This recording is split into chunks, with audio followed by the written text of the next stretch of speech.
It's been 50 years since emergency was imposed, a 21-month period that saw civil liberties suspended, press censored, and thousands jailed across India. Among them was a young ABVP activist from Mumbai, Vinay Sahasrabuddhe, who is now a senior BJP leader and a former Rajya Sabha MP. Welcome to the print, sir. To begin with, I would like to ask you, where were you when the emergency was declared? What went through your mind as a young ABVP activist? Well, thank you basically for having me here. I was there in Pune, although currently my base is in Thane, Mumbai. But that time I was a young college student in my second year of the graduation program at the Sir Parshuram Bhau College, which is a very famous college in Pune. And I was an ABVP activist, and many of us were kind of deeply perturbed because although emergency didn't came with some kind of a ban on ABVP. Of course, Sangha was banned, but ABVP was not banned. So our routine activities were kind of happening as usual. There was no problem about that. But in the entire atmosphere, there was this sense that somebody is watching us. Big Brother is having his eyes upon us. And therefore, we were kind of under tremendous pressure as well. And after around 5 months in the November, when Lok Sangharsha Samiti, led by Jayaprakash Narayan, Nanaji Deshmukh, and RSS also, together started a massive nationwide Satyagraha campaign. At the college where I was studying, there were at least two, three satyagrahas which I witnessed. And several people, my friends, and some of them, some seniors also, they gathered in the college. They also kind of employed several tricks to attract the attention of the people. For example, in one of the Pune college, they distributed leaflets saying that we are going into a wedlock. We are, uh, two individuals in love with each other, and we are going into a wedlock publicly. So please join us at the wedding, which is going to happen at the college ground. And therefore, it created much of a sensation. And several people came together and they took the advantage, and then they distributed leaflets, shouted slogans, and they also were arrested by the police at that point of time. When I offered Satyagraha, it was a batch of about 17 young activists of ABVP and Sangha and some other organizations as well. Uh, it so happened that in the previous batches, there were many women as well. And therefore, since only men were policing over there, they could not touch women. And therefore, the batches of the Satyagrahis could get much more time to shout slogans and deliver speeches before the police force came. I mean, the female police force. Whereas when we offered Satyagraha, incidentally, it so happened that we didn't have a single woman in our batch. But there were all women in the police, women police force entirely at the campus of the Sir Parshuram Bhau College. And therefore, they also could not arrest us. And therefore, we could get a good 20 minutes to deliver our speeches and shout slogans and make an appeal to the students and teachers over there. And finally, they arrested us. As it happened, the court announced, it pronounced a 30-day imprisonment, 3,000 rupees as fine, and if you don't pay the fine, 15 days more. So, of course, there was no question of paying the fine, and therefore we underwent for 45 days from 31st of December 1975 to 1976 February. Right. You were jailed for 45 days. What was that experience like for someone so young? Well, as I said, in the barrack in which we were kept, thankfully there were all satyagrahis. About 100 of us were there of various age groups. Of course, all male were there. And we converted that stay in the jail into some kind of a shivir, some kind of a camp. And we had a very structured schedule also, which included some yoga practices, some physical exercises, at the same time, some library readings, and some evening entertainment programs with whatever little instruments that were made available to us, some music, something of that kind.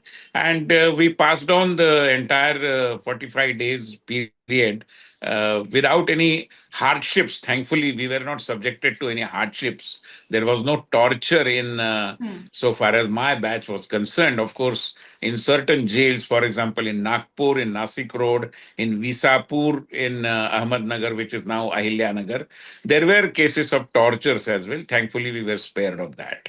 Right. What did your parents and family think when you were in jail? Were they Well, scared? this is a very, very important question. I was staying with my uncle and my aunt. My parents were there in Karnataka. And of course, I could not tell them that I'm going to offer Satyagraha and please allow me to do so.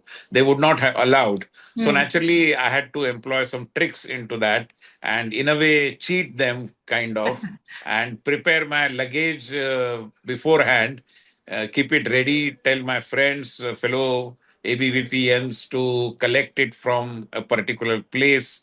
And I mean, normally I used to cycle my way to my college. That day I didn't take my cycle because that would have been an issue where to keep the cycle and who would collect it and bring it back to home.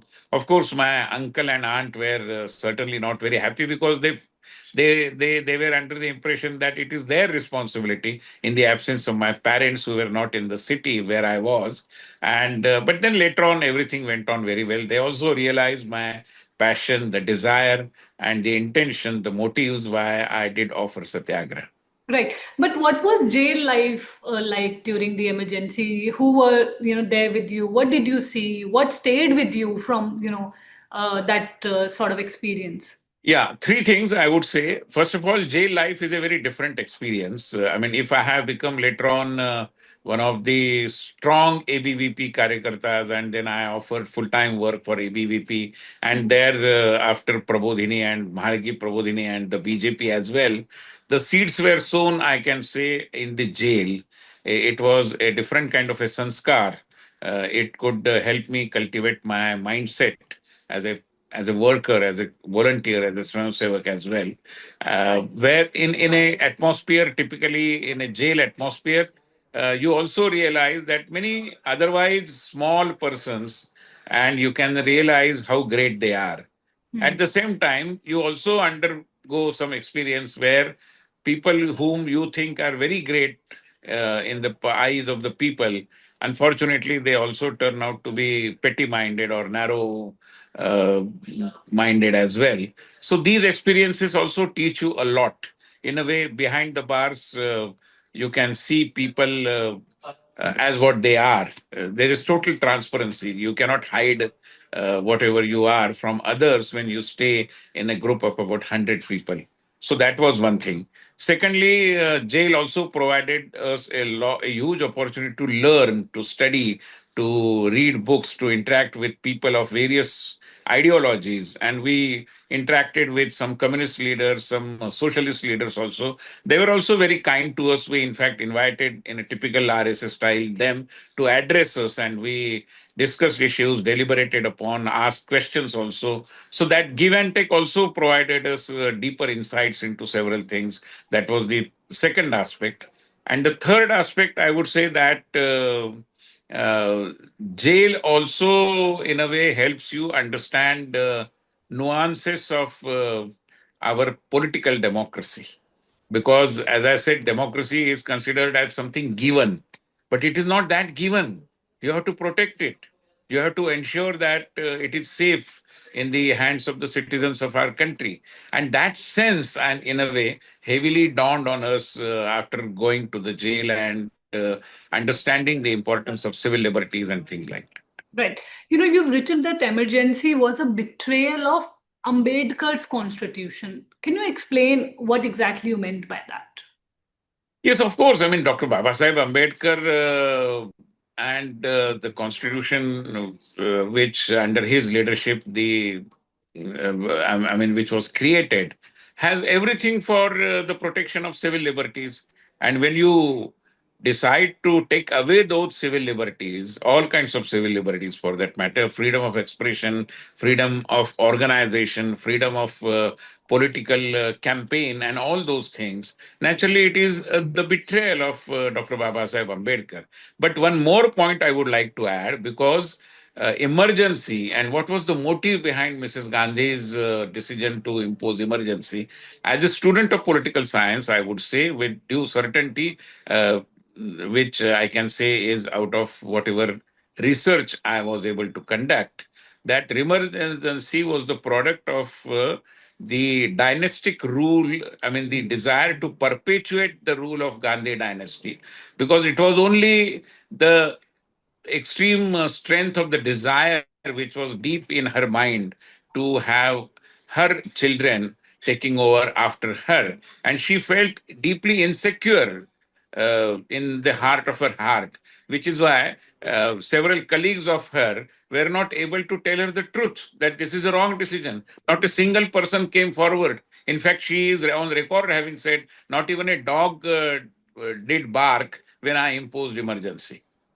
So she was under the impression that there was not even a single murmur against emergency from her colleagues, because they were really speaking not her well-wishers.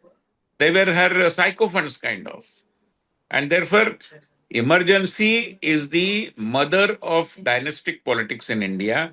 And dynastic politics, in a way, also strengthens the birth based discrimination, which is entirely against the grain of Indian constitution. Right. Because when you select your son only to succeed you, you in a way perpetuate the birth based discrimination, which our constitution has never recognized. Right. Many young people today know very little about the emergency. Do you think the political class, including the BJP, has done enough to preserve that memory? Well, the political class is certainly trying to do that. It's not a very easy thing, though, Hmm. because it is for the entire society to kind of look into that and work towards that. Political class is one of the important classes who need to be doing that. But I am happy the government, under the leadership of Prime Minister Modi, has decided to observe this day as a day to commemorate the daylight murder of the Constitution of India. And Hmm. therefore, those who are lecturing about democracy and constitution and civil liberties and whatnot need to introspect. Where were they when emergency was imposed? Where were the uh, intellectuals, those who kind of stand as custodians of civil liberties and freedom of expression and so many things? I mean, I have respect for them. But unfortunately, history will not pardon them, because there is no record to suggest that they did anything at that point of time. Where, I mean, the courage was wanting. Hmm. Right. But today, in today's time, the one criticism that comes to the BJP as well as the government is that, you talk about emergency, but even today there is undeclared emergency. How do you respond to that? Well, anybody can say that. I mean, is there any evidence today? If you just scan through several newspapers, leading newspapers, or even channels and the discussions that they conduct, at least 60-70% of the people relish in critiquing Prime Minister Modi and his government. And there is nothing wrong about it. I mean, they are free to do that. We are a democracy. So if you're allowed to criticize the Prime Minister, allowed to criticize the government, allowed to criticize the ruling party, what kind of emergency are you talking about? It is another way of, in a way, Hmm. misleading the people. It Right. is hoodwinking. Hmm. Well, some people still say that, trains ran on time during the emergency. There was punctuality as far as bureaucrats were concerned. How do you respond to that kind of nostalgia? I sympathize with them, because they somehow had decided to advocate, to become the advocates of democracy. And I remember what our former Deputy Prime Minister Advani ji had once said, and this is applied to these people also. Advani ji had said basically I was the media persons at that point of time. He's on record having said that when the government wanted them to bend a little, they decided to crawl. So this is the kind of sheepishness. This is the kind of abject surrender before the forces of the draconian rule of emergency. So less said, the better. Right. You've spoken about how the emergency devalued the citizen. What does that mean in today's context? Well, I mean, if you take the citizenry for granted, if you disallow them to speak, if you rob them of all the important civil liberties, I mean, it is an insult of the Constitution, and at the core of the Constitution, it is the citizen of India. And therefore, it is certainly something which is demeaning the citizens of this great democracy. Right. What role did ABVP and other youth groups play in resisting the emergency, considering you were, closely linked with ABVP? Yeah, ABVP was one of the frontline organizations to offer Satyagraha, and Satyagraha, in a way, could create that pressure on the minds of Mrs. Gandhi, who eventually decided to call for elections. Had Satyagraha not happened, Mrs. Gandhi would have had that there is nobody to oppose her rule, and she could have extended the limit of the parliament at that point of time, which was elected for 5 years. She extended it by 1 year. She could have done it for another 10 years because there was no public pressure. The public pressure was voiced via the Satyagraha movement led by Sangha, ABVP, and many Sangha inspired organizations. Right. One last question. 50 years later, what is your biggest takeaway from those, 45 days in jail? Well, I won't discuss the personal takeaways. There are many, but they concern with my own shaping of the persona and my approach towards social and democratic life of this country. But as a student of politics and democracy, I would say that the biggest takeaway is that dynastic parties are a curse to democracy. Dynastic parties are detrimental to the health of democracy. And the more we turn a Nelson's eye to the growth of democratic dynastic parties, where one particular dynasty alone is ruling generations after generations, I believe we are in a way making way for threats like emergence. Well, thank you so much for taking out time and sharing your experience. Thank you so much for joining in. Thank you. Thank you. Thank you.